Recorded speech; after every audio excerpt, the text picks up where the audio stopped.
We would prefer that you don't use your gluteus for this technique, but you will use the anterior shoulder or your pectoralis.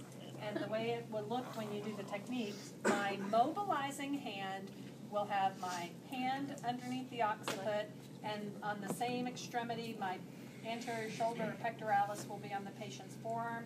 My other hand, my stabilizing hand, will come right up to it so that then I can somewhat pinch to attempt to stabilize C1, C2.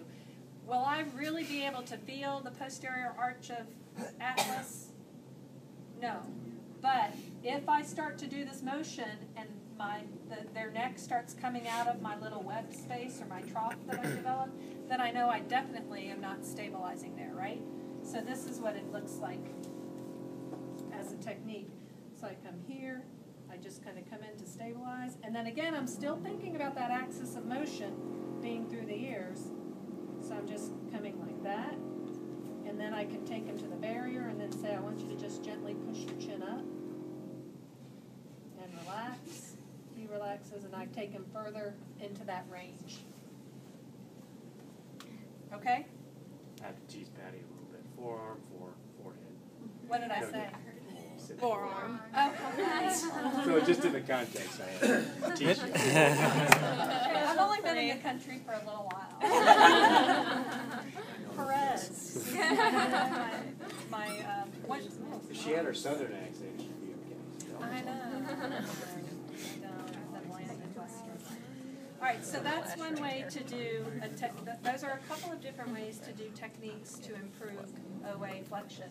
The other things you guys mentioned, you could, do just a general distraction. Remember the other day when we did the inhibitive pressure to the suboccipitals?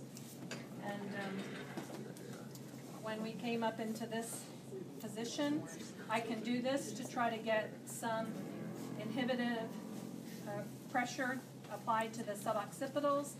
And as I feel that kind of letting go, then as I'm like this, over that posterior arch of atlas, then I can add a little bit of flexion with my fingers, which creates a little bit of a flexion moment at the OA joint as I come in flex there.